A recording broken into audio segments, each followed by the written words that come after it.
Ay nabili akong bangus dagupan sa palengke kanina. Ito sariwa siya. Bibiyakin natin, gagawin natin tong boneless na bangus.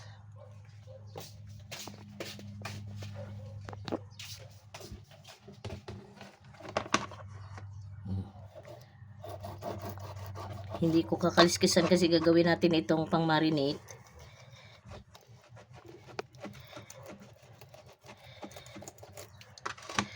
Mas maganda kasi sa marinate yung may kaliskis para pag pinirito mo doon sa kawali hindi siya didikit.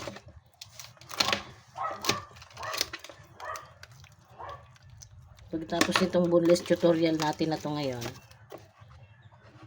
gagawa rin ako ng video sa pag marinate. Alisin natin lahat ng kanyang mga internals.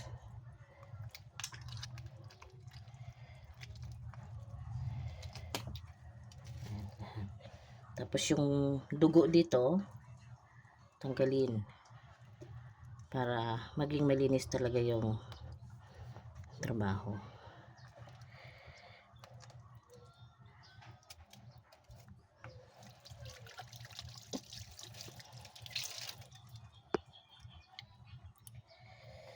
Naging madugo to ah.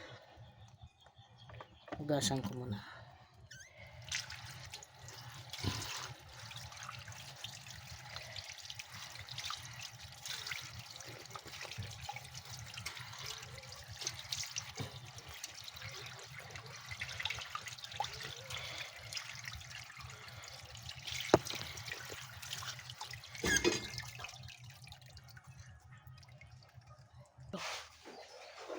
Ang isang paraan para makaipon tayo ng fish meat na pwedeng gawin isama sa panggugulay ay scrape natin yung sabay taas ng buto. Yung naipon natin pwedeng gawin na tapos itong buto na to yun ang unti-unti natin iangat.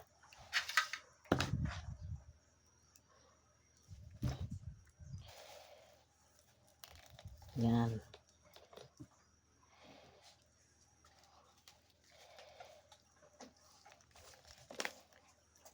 Dadamahin ng daliri yung pinakang sagad na buto. Tapos hilahin natin hanggang sa dulo bago baliin. Yan.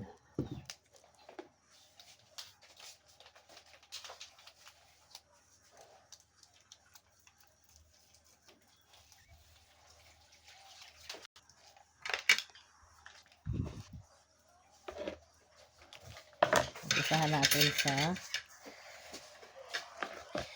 tanggalin natin yung tinik sa gitna. Ilan na lang yan natitira dito sa gitna kasi hinila natin kanina. Alisin natin yung mga dugo para malinis ang trabaho. Sa maliit at malaking bangus, pwedeng gawin ang mga to. Mas mahirap nga lang kapag mas maliit yung bangus kasi mas maliit yung kanyang mga tinik. Dito tayo mag-start sa taas.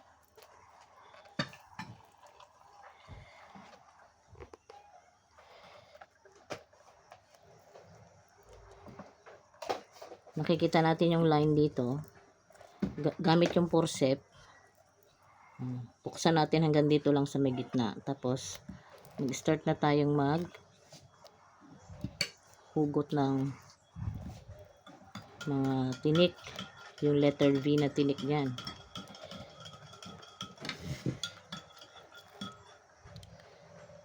Pwede natin tanggalin yung kabilang side niya.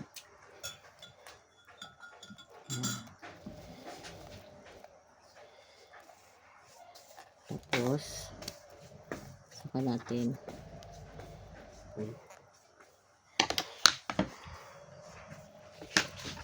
dito Nakikita natin yung line, ito. Yan. Diyan natin susugatan ng kutsilyo. Tapos i-expose natin yung mga buto sa loob. Yung mga tinik niya sa loob. Yan. Puputulin lang natin yung ugat. Ito. Kabilang side naman. Make sure na hindi siya madidiretso yung pagputol. Kaya kailangan matalas yung kutsilyo para makuha kaagad natin. Yung kabilang side, ganun din gagawin. I-expose natin yung tinik.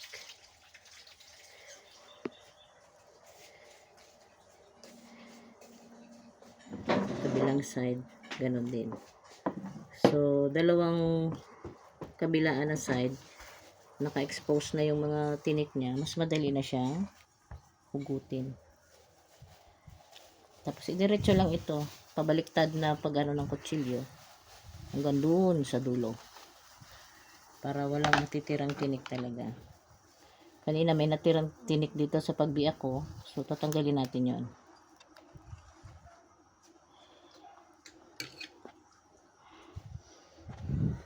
Ito, mag-start na tayo ng hila ng tinik dito sa parting buntot.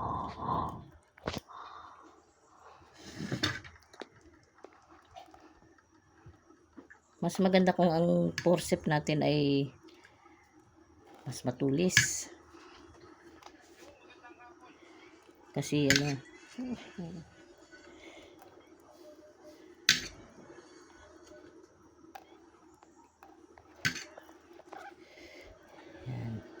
Dire-diretso na yung paghugot natin kasi naka-expose na.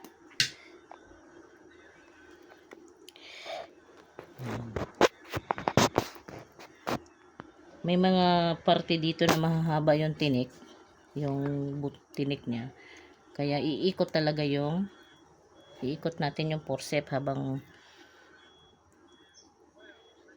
hinihila. Pero may mga part naman na maiksi lang. Anuhin lang natin yon. Baybayin lang natin yung sa may ano na yun.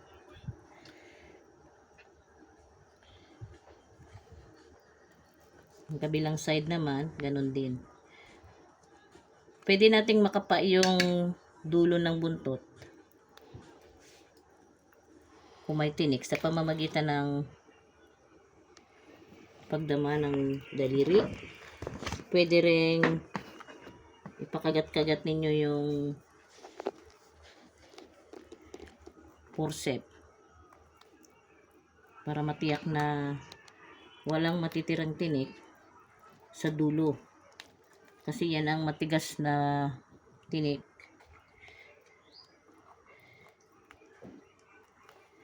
Dito sa bangus. Masakit itong makatinik kaya kailangan naalisin talaga. Yan. Hindi ko makita yung isa kong forceps na paborito kong gamitin eh. Kaya itong forceps na bagong bili naglalak.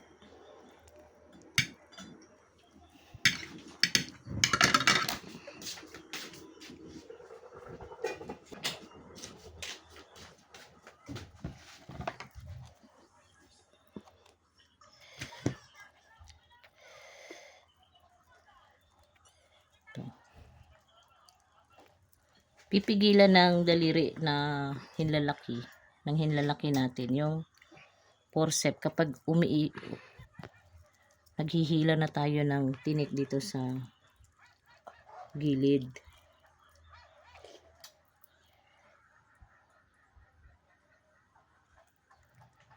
Para wala tayong naiiwan na tinik.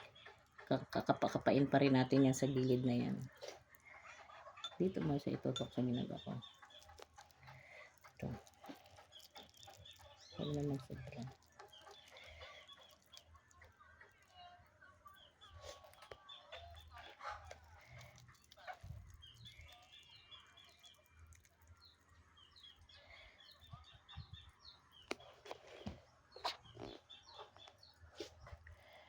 Itong sa batok, Diretso nyo lang yung doon sa kinat ninyo kanina.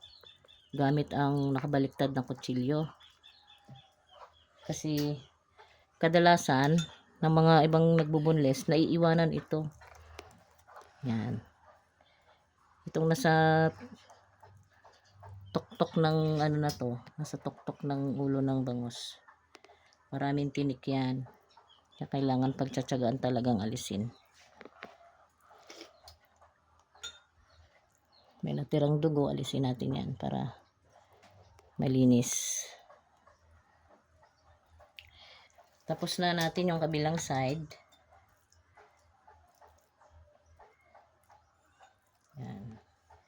Dito naman tayo sa kabila.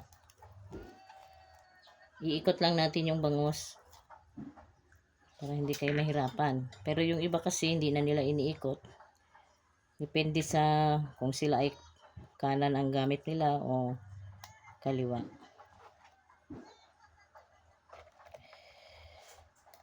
Meron akong anak na mahusay magbunles. Kaya lang sad to say he passed away 2020. Nakuha niya yung estilo ng kapatid ko sa pagbubunles. Ito, pwede natin kasing gamitin din yung kutsilyo para i-expose yung tinik dito sa gitna na to. At i-pull out na natin kaagad yung mga tinik.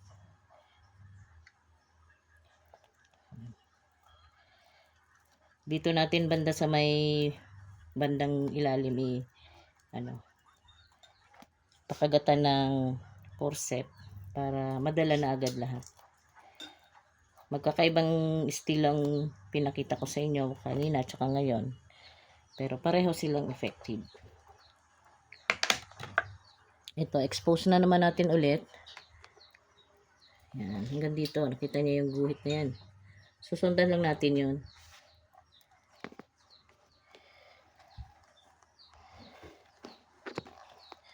Alalay lang kasi para hindi mapuputol yung tinik. Yan. Pag naputol natin yung ugat, expose naman natin yung kabilang side hanggang banda doon sa may buntot na yun. Para sure na walang tinik talaga yung ating ito. Tapos ito kabila naman. Baliktarin lang yung kutsilyo para hindi masusugatan yung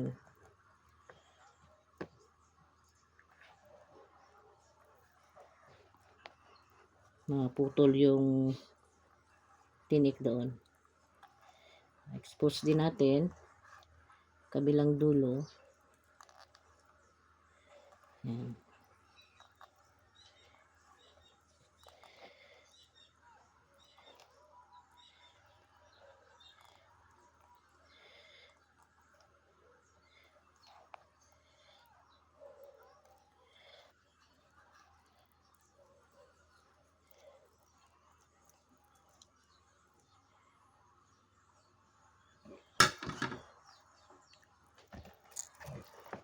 Kadalasan, pag ganitong side na, itong batok naman ang ini-start ko. So, may nakukuha na tayong tinik dito. Ito yung katabi nung sa kabilang tinanggal natin.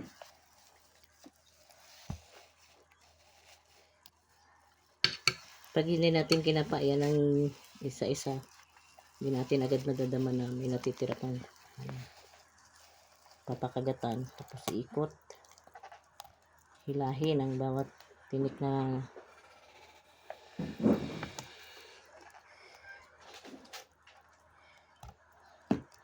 kasi lalo na kung tayo rin lang ang kakain, bakit tatrabaho tayo ng balahura?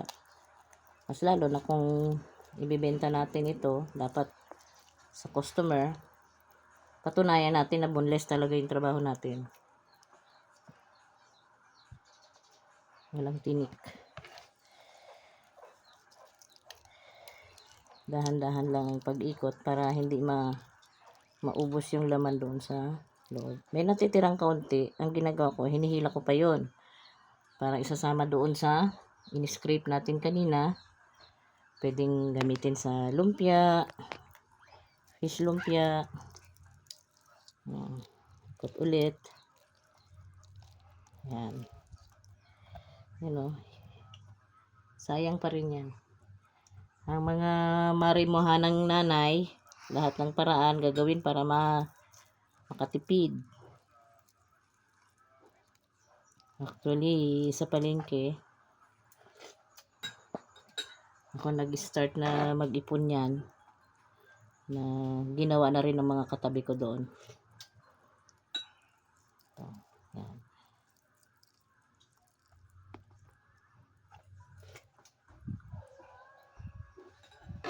Pipigilan lang ng daliri natin, ang hinlalaki natin yung laman para maibalik natin siya sa dati mamaya. Ayan.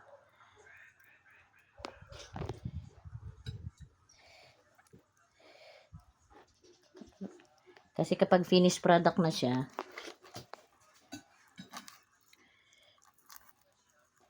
parang ano lang yan siya, parang nasugatan lang siya. Kaya kailangan isa-isahin balik. Kapain. Kung wala ng tinik, saka natin bibitawan.